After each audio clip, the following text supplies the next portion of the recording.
Hey there. You ever been to the nail shop and then notice that the person doing your nails, maybe their nails don't look 100% done themselves? Or maybe you went to go get your hair done, and while you were there, you kind of noticed she herself needs to sit in the chair for a minute. That's sometimes true for any kind of a professional, that the time and care that it takes for you to be your best isn't always easy to access. Well, the same is true for mental health professionals. I have found that oftentimes our relationships, our self care, even our financial well being is not flowing as well as we'd like. And we're certainly not always taking the recommendations that we're offering to others in our therapy sessions. And so no shade there, right? Like that's life. That is a fact. But today I want to talk about some things that we can do to change the tide.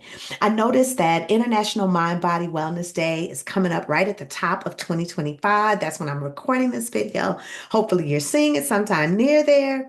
And it got me thinking about the importance of mind body wellness for mental health professionals, right? Like, not only do we need to take good care of our bodies by getting enough sleep and exercise and eating well and all of those things, but we also need to try to practice some mindfulness and meditation, some kind of way to clear our minds of all of the things that we're absorbing from other people when we are doing this work that we've been highly trained to do, right?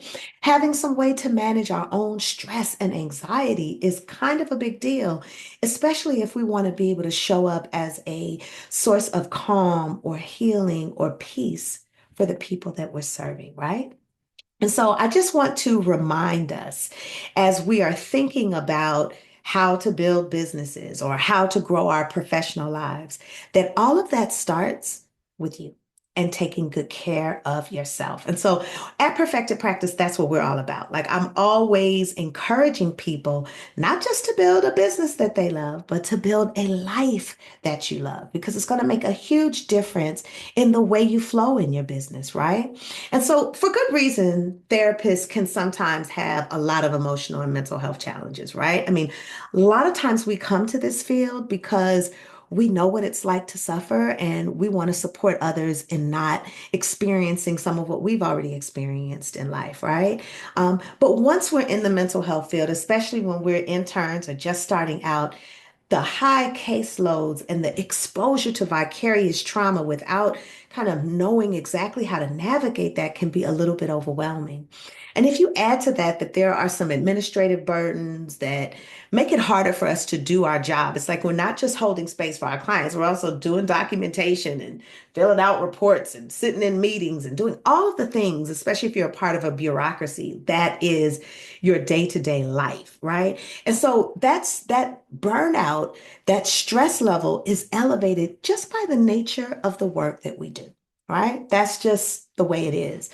But what I noticed when I did a little bit of research is that we even are having a difficult time in our marriages and relationships.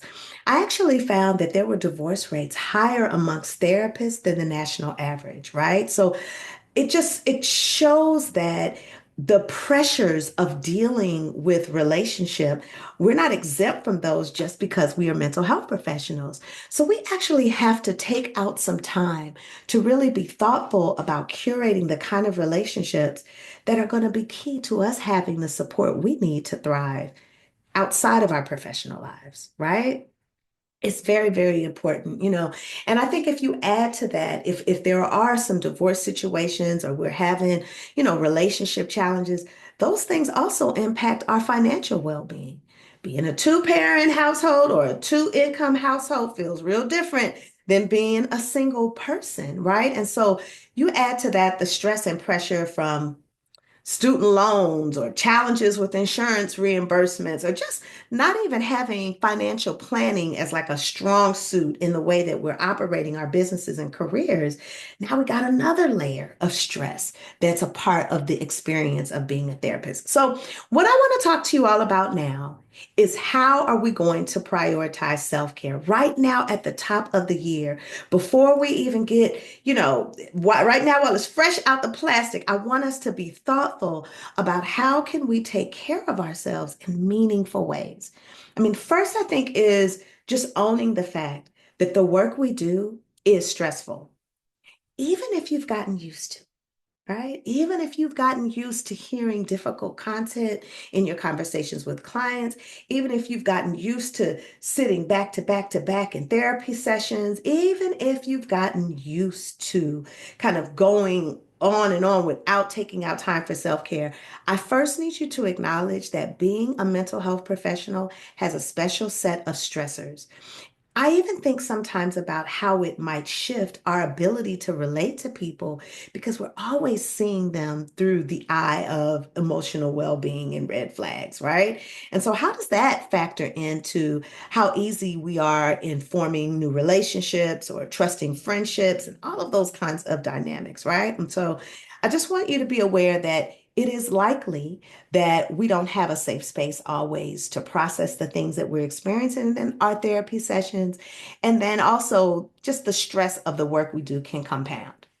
And so, you can alleviate some of that by actually finding the right niche for yourself. If you've ever been on my channel, you know I'm big on niching and branding and building a business that's really perfect for you. It's important that you're making choices in your business and career life that are in alignment with what you're passionate about, what your strong suits are, because by doing so, your day-to-day experience is going to be slightly improved. And so, yes, you might be, working in a stressful space. Let's say you are an expert in trauma, and so you're constantly having to navigate vicarious trauma. But if you're doing that with a population that it's important to you, and if you've kind of honed an expertise so that you're doing this work in a way that you feel real confident and you're clear about what you're doing, it's a lot easier for you to navigate that stress. I think another piece I want therapists to remember when it comes to self care is you are in control of your schedule, especially if you are in private practice. Not only do you get to choose your clients, you get to choose when you see them. And that means setting boundaries with your clients, ones that say, no, I'm not going to take a client on a Friday at 7 if that's not the time that I'm intending to work. Or no, I'm not going to come in early in the morning to see a client because that's what works for their schedule. I know it seems like you're being helpful, but it's more important for you to maintain a schedule that allows you to be helpful for yourself than it is for you to come outside of those boundaries and start setting patterns where you're kind of catering to your clients. I want you to just be real mindful of setting boundaries with your work and your life, right? Like making sure there's space for that, having regular breaks and downtime. And by downtime, I don't mean downtime like I'm just, at home doing notes. No, I mean like really unplugging from the work itself, not taking going away on a conference to learn a new, technique. That's not downtime. That's continuing education. And so I want you to have time where you're really unplugging from the work that we're doing. It makes a difference in your being able to come back fresh.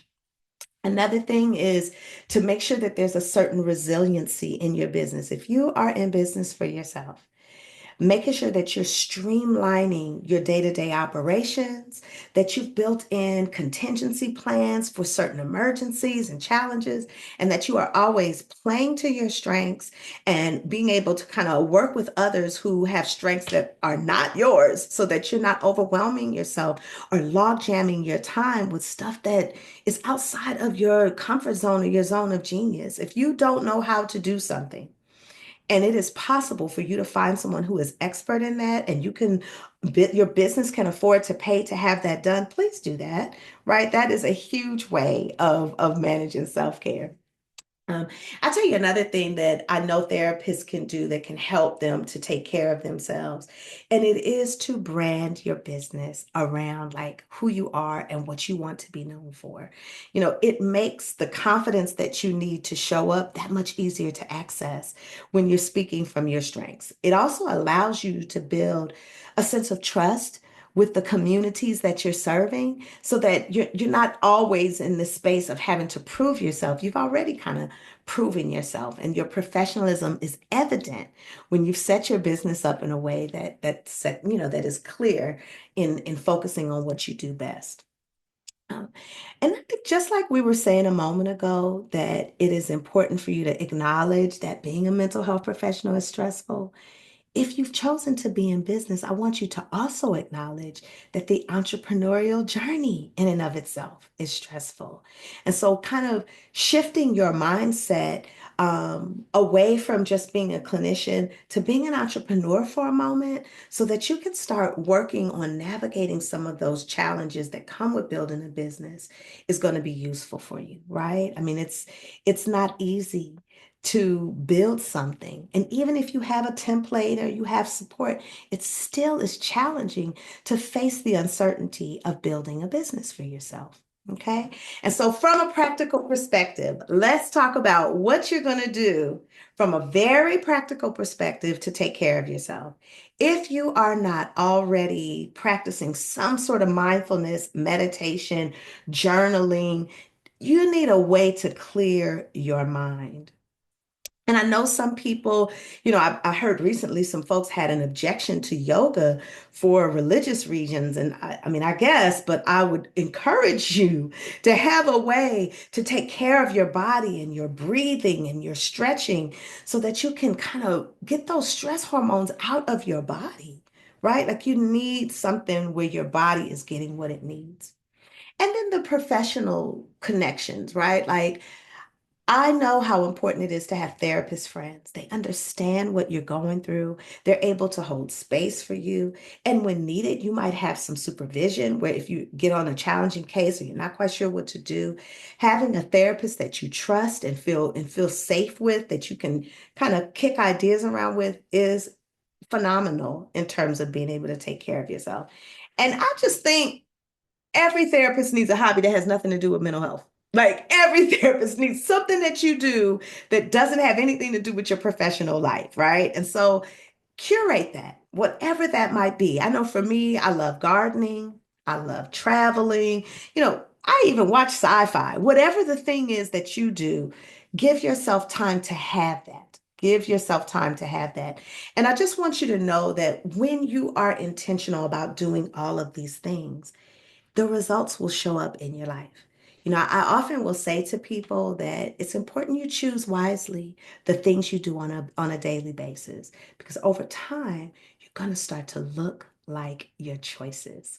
So I just want to encourage each one of you to take good care of yourself first and foremost. And then, yes, take good care of your clients. And let's be sure also to take good care of business. If you haven't already, go ahead and hit that subscribe button. We are making sure to show up and offer the things that you need to hear to help you and your business grow. Being a mental health professional is a beautiful thing. And so when we approach this in a way that allows us to do our best work, not only do you benefit, but all of the lives you touch through the work that you're doing are improved as well. So hit that subscribe button, and I'll see you back here at Perfected Practice. Take good care.